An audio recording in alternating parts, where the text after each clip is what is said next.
ભાજપની અંદર હવે હારનું ઠીકરું છે એ એકબીજા ઉપર ફોડવામાં આવી રહ્યું છે।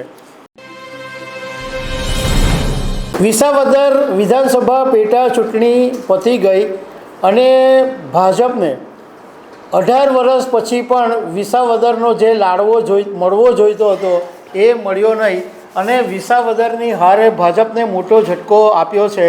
અને હવે એવું જાણવા મળ્યું છે કે ભાજપની અંદર હવે હારનું ઠીકરું છે એ એકબીજા ઉપર ફોડવામાં આવી રહ્યું છે। તો આના વિશે તમારી સાથે વાત કરીશ। મારું નામ રાજેશ શાહ છે અને તમે જોઈ રહ્યા છો ગુજરાતના સૌથી મોટા ડિજિટલ ન્યૂઝ પ્લેટફોર્મ ખબરછે.com।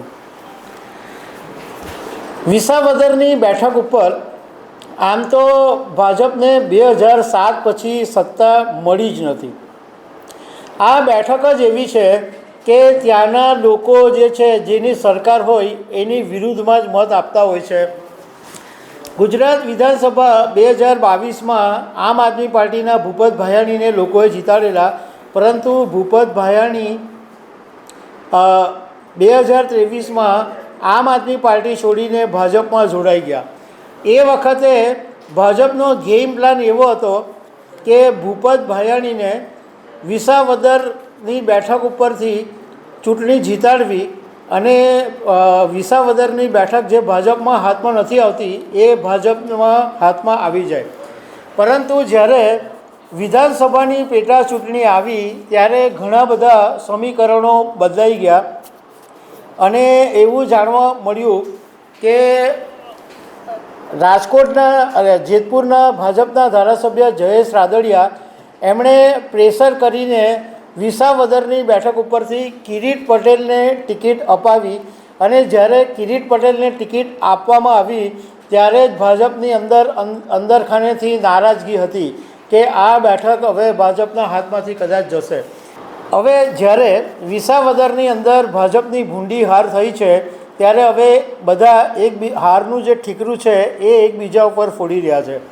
સામાન્ય રીતે કોઈ પણ જીત થાય તો એ પ્રદેશ પ્રમુખની જીત છે એવી જ જાહેરાત કરવામાં આવે તો લોકોનું કહેવું એમ છે કે હવે હાર થઈ તો પ્રદેશ પ્રમુખની જ હાર થઈ છે એવું કહેવું પડે, પરંતુ ઘણા બધા લોકો એવું કહી રહ્યા છે કે આ હાર પાછળ જયેશ રાદડિયા જવાબદાર છે, કારણ કે જયેશ રાદડિયાને આ વિસાવદરની બેઠક ઉપર પ્રભારી બનાવવામાં આવ્યા હતા અને એમણે વિસાવદરની બેઠક જીતવા માટે જોર લગાડ્યું હતું, પરંતુ પ્રજાએ એમની વાત સ્વીકારી નથી। અત્યારના જે લોકોનું કહેવું છે એ પ્રમાણે સૌરાષ્ટ્રની અંદર છેલ્લા ઘણા સમયથી બે ગ્રુપ પડી ગયા છે, એક જયેશ રાદડિયાનો ગ્રુપ અને એક CR પાટીલનો ગ્રુપ। હવે જયેશ રાદડિયા અને CR પાટીલ વચ્ચે અણબનાવ બનવા પાછળનું કારણ હતું ઇફકોની ચૂંટણી। ઇફકોની ચૂંટણી વખતે CR પાટીલે એક મેન્ડેટ આપ્યો હતો, પરંતુ એ મેન્ડેટ હોવા છતાં જયેશ રાદડિયાએ ચૂંટણીમાં ઝંપલાવેલું અને ચૂંટણીમાં ઝંપલાવ્યા પછી એ ચૂંટણી જીતી પણ ગયા।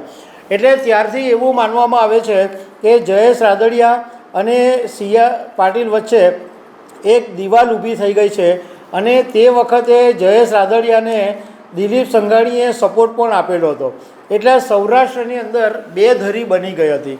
એટલે જયેશ રાદડિયાના જે સમર્થકો છે એમનું કહેવું એમ છે કે આ પ્રદેશ પ્રમુખની હાર છે, કારણ કે દર વખતે પેજ પ્રમુખની વાતો કરતા રહેતા CR પાટીલનું જે પેજ પ્રમુખ છે એ વિસાવદરની ચૂંટણીમાં પણ હવાઈ ગયું છે। તો જ્યારે દર વખતે જીતનો લાડવો લેવા દોડી જાય તો હારનો પણ સ્વીકાર પ્રદેશ પ્રમુખે કરવો જોઈએ। બીજી તરફ એ જોઈએ કે ગુજરાતની અંદર હવે 2.5 વર્ષની અંદર ફરીથી વિધાનસભાની ચૂંટણી આવવાની છે અને 2.5 વર્ષ થઈ ગયા। ભૂપેન્દ્રભાઈ પટેલની સરકારમાં મંત્રીમંડળના વિસ્તરણની વાત ચાલે છે, ગુજરાતમાં પ્રદેશ પ્રમુખનું નામની વાત ચાલે છે, પરંતુ હજુ સુધી હાઈકમાન્ડ આ બંને વાતને લટકાવી જ રાખે છે કોઈકને કોઈક કારણસર। છેલ્લા ઘણા સમયથી વાત ચાલે છે કે ગુજરાતમાં પ્રદેશ પ્રમુખ બદલાય છે અને ઇવન CR પાટીલે તો જ્યારે વાવની પેટા ચૂંટણીમાં જીત મળી ત્યારે એવું કીધેલું પણ હતું કે હવે મને જતાં જતાં મના કાર્યકરોએ ગૌરવ અપાવ્યું છે જીત અપાવીને, અને હવે મારે જવું છે. મેં હાઈકમાન્ડને પણ 3-4 વખત કીધું છે કે મને હવે પ્રદેશ પ્રમુખની જવાબદારીમાંથી છોડો, કારણ કે એમને કેન્દ્રીય જળશક્તિ મંત્રીની જવાબદારી આપેલી છે. પરંતુ કોઈકને કોઈક કારણસર આ વાત લટકી રહી છે.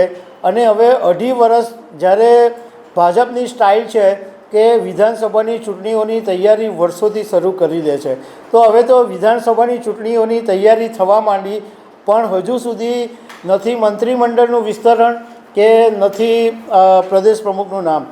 બીજી તરફ વિસાવદરની ચૂંટણીમાં એક વાત એ સામે આવી કે ભાજપના જે બળવાખોર નેતા છે જવાહર ચાવડા, એને કારણે જીત થઈ હોવાની વાત સામે આવી છે. કારણ કે જ્યારે જીત થઈ ત્યારે આમ આદમી પાર્ટીના નેતાઓ ઇવન ગોપાલ ઇટાલિયાએ પણ જવાહર ચાવડા જિંદાબાદની વાત કરી હતી.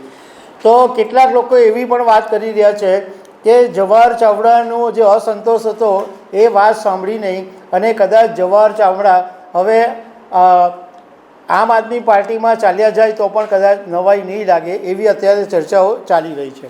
તો દર્શક મિત્રો, આવી અનેક વાતો સાથે અમે તમને મળતા રહીશું. Thank you very much.